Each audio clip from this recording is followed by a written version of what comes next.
მე არა, თქვენ ხართ ცალკე დამოუკიდებლად, მე თქვენთან ვიწყებთ საუბარს, ნათია, გესმით ჩვენი ხმა? დიახ, მაშინ კი, თქვენთან გვაქვს პირველი შეკითხვა, ვინაიდან თქვენ ხართ ამ პროტესტის, ასე ვთქვათ, მოთავე. სად ხართ ეხლა პირველ რიგში გითხარით და თქვენი პიკეტირების გამო პირველ კორპუსში ხომ არ ხართ და ხომ არ შეწყდა სწორედ ამის გამო თვითმმართველობის არჩევნები 4 უბანზე პირველ კორპუსში. ანუ ჯერ ბოლო ინფორმაცია გითხარით და შემდეგ უკვე დაგისვამთ შეკითხვებს. დიახ, ამჟამად ვიმყოფებით პირველ კორპუსში, პირველ კორპუსის 4-ვე უბანზე ჩაშლილი არჩევნები, რადგანაც კარები ჩაკეტილია. ინფორმაციას გვაწვდიან, რომ მეორე კორპუსის ყველა კარიც ჩაკეტილია, ეს იმას ნიშნავს, რომ ორივე კორპუსში არჩევნები ჩაშლილია. ამ დროისთვის ეს მდგომარეობა გვაქვს, ეს ვითარება გვაქვს და ეს თქვენი აქტივობების და პროტესტის გამო სანამ არჩევნები დიახ, ეს თქვენმა აქტივობებმა გამოიწვია და პროტესტმა რო ჩაშლილია თუ აი გითხარით ეს ბოლო ინფორმაცია როგორ მოხდა, იმიტომ რომ რექტორი დღეს აცხადებდა რომ უსაფრთხოების ზომები დაცულია და თვითმმართველობის ეს პირველი არჩევნებია, მოკლედ ესეთი ფორმის და მოკლედ მას საფრთხე არ შეექმნებაო. დიახ, ჩვენ აქცია გქონდა დაანონსებული პირველ საათზე. შემოვედით უნივერსიტეტის ფოიეში და ვაპირებდით, რომ ჩვენი პოზიცია დაგვეფიქსირებინა. წავედით საარჩევნო უბანზე, სწორედ ამის შემდეგ მოხდა ის, რომ ყველა საარჩევნო უბნის კარი ჩაკეტილია. რეალურად არჩევნები უნდა იყოს ჩაშლილად გამოცხადებული, რადგანაც სტუდენტების აქტივობა ძალიან დაბალი იყო და გარდა ამისა ეს არჩევნები არის არალეგიტიმური.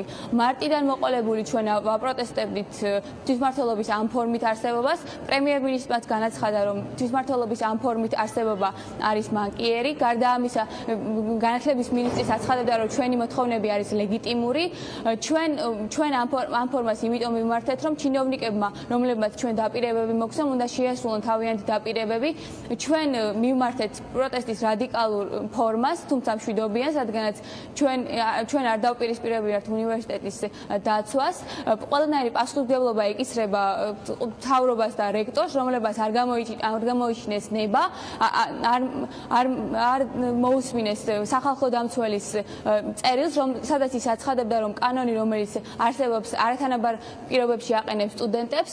ჩვენი პროტესტი არის ლეგიტიმური და ბევრს ეშლება ის, რომ შეიძლება პროტესტი არ იყოს ლეგალური, თუმცა ცუდი კანონები უნდა ისვლებოდეს და ჩვენი პროტესტი არის ლეგიტიმური. თქვენ ხართ ეხა ნაწილი ხართ ნათია პირველ კორპუსში, ნაწილი ხართ მე-6 კორპუსში. იქნებ არჩევნები კი არ შეწყდა, შეჩერდა იმის გამო, რომ რაღაც დაპირისპირებას არ ქონოდა ადგილი, სწორედ იმიტომ, რომ შეხვედით მან და პიკეტირებას სცადეთ. და ასევე მინდა გკითხოთ, თქვენ კმაყოფილები იყავით პრემიერთან შეხვედრით, შემდეგ ახალი რექტორი იყო, განათლების მინისტრსაც ჰქონდა გარკვეული კომუნიკაცია, არც ერთმა ამ კომუნიკაციამ შედეგი არ გამოიღო? დიახ, ჩვენ გქონდა ამჟამად დაკავებული გვაქვს მე-6 კორპუსი, ვიმყოფებით ასევე პირველ კორპუსის ყველა საარჩევნო უბანთან. ჩვენ მეგობრები იმყოფებიან მეორე კორპუსთან, სადაც ყველა კარი ჩაკეტილია და გარეთ იმყოფებიან ისინი.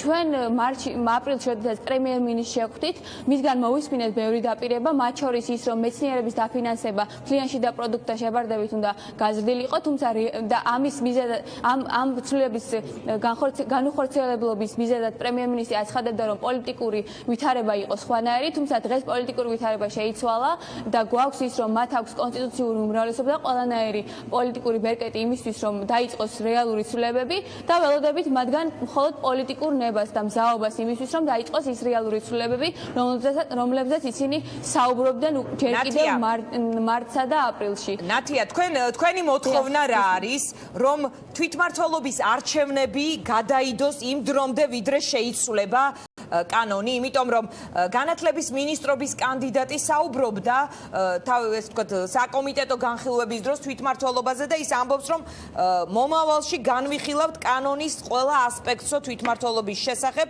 და ყველა სტუდენტს უნდა კონდეს აზრი თავისუფლად გამოხატოს პოზიცია, მაგრამ ხარს უჭერს თვითმმართველობას. ანუ თქვენც ხარს უჭერთ თვითმმართველობას, ოღონდ სხვანაირ თვითმმართველობას და არა ისეც, როგორიც დღეს არის და ითხოვთ არჩევნების გადადებას, ვიდრე კანონი დაიხვეწება? დიახ, რასაც განათლების მინისტრი აცხადებს, ეს არის უბრალოდ ბიუროკრატიული თამაში და სიტყვების თამაში, რასაც ის ამბობს, ჩვენ თვითმმართველობის გაუქმებას არ ვითხოვთ, ჩვენ ვითხოვთ თვითმმართველობის ამ ფორმის რეფორმირებას და ვითხოვთ იმას, რომ სტუდენტები ჩაერთონ უნივერსიტეტის მართვის პროცესში და მათ კონდეს თანაბარი პროცესში და მათ კონდეს თანაბარი საშუალება იმისა, რომ კონდეს მის მართვაში ჩართვის უფლება. რეალურად დღეს გვაქვს ის მოცემულობა, რომ სტუდენტებს აქვთ ის მოცემულობა, რომ ისინი უნდა გახდნენ თვითმმართველობის წევრები და მხოლოდ ამის შემდეგ უნდა აირჩნენ ისინი საფაკულტეტო საბჭოში. ჩვენ ვითხოვთ იმას, რომ საფაკულტეტო საბჭოში მოხდეს არჩევა ისევე როგორც სენატში ხდება ეს და ეს არის იმის გარანტია, რომ კონსტიტუციური წესრიგი, რომელზეც უკვე გააკეთა განცხადება სახალხო დამცველმა, უნდა დაიცვას. რეალურად ეს კანონი არათანაბარ პირობებში აყენებს სტუდენტებს და თვითმმართველობის წევრებს გარკვეულ პრივილეგიებს ანიჭებს. არ უნდა მჭირდებოდეს მე თვითმმართველობის წევრობა, რომ გავხდე საფაკულტეტო საბჭოში. ჩვენ ვითხოვთ, რომ ეს კანონი როდემდეს ერთ დღეში არ შეიცვლება ეხლა მინისტრიც კი არ ყავს განათლების სისტემას მოვალეობის შემსრულებელი, ეხლა პარლამენტში მიდის მისი დამტკიცების პროცესი. როდემდე აპირებთ თქვენ პიკეტირებას მე-6 კორპუსის, ეს რამდენად არის სწორი გზა შედეგის მისაღწევად, იმიტომ რომ ჩვენ ვნახეთ მთელი რიგი პროტესტები, აუდიტორია 115-ის დაკავებაც, რამაც თქვათ წარმოშვა და სათავე დაუდო სათაურს თქვენი მოძრაობის. მოკეთ, რა არის თქვენი გეგმები უახლოესი?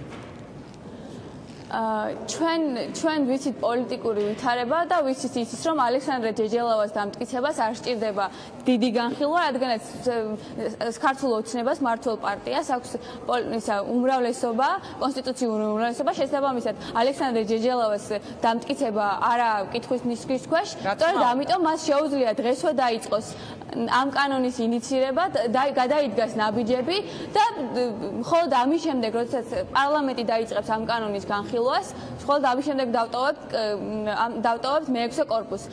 ჯერ კიდევ აპრილში, როდესაც მე-6 კორპუსი დავიკავეთ, პრემიერ-მინისტრი გამოვიდა ისე, რომ მან წინასაარჩევნო კამპანია აწარმოა ჩვენი დახმარებით, ჩვენ მას ამის უფლებას აღარ მივცემთ, უნდა გადაიდგეს ქმედითი ნაბიჯები და დაიწყოს რეალური ცვლილებები და ჩინოვნიკების თქვენი პოზიცია, ვიდრე პარლამენტი არ დაიწყებს კანონის შეცვლას, რომელიც თქვენ რეალური თვითმმართველობის განხორციელების საშუალებას მოგცემთ, ასეთია თქვენი პოზიცია, მანამდე არ აპირებთ მე-6 კორპუსის დატოვებას და პრემიერის მაშინდელი მოსვლა მე-6 კორპუსში, როცა პიკეტირებული იყო ასევე თქვენი მოძრაობის მიერ, თქვენ შეაფასეთ როგორც წინასაარჩევნო ქმედება.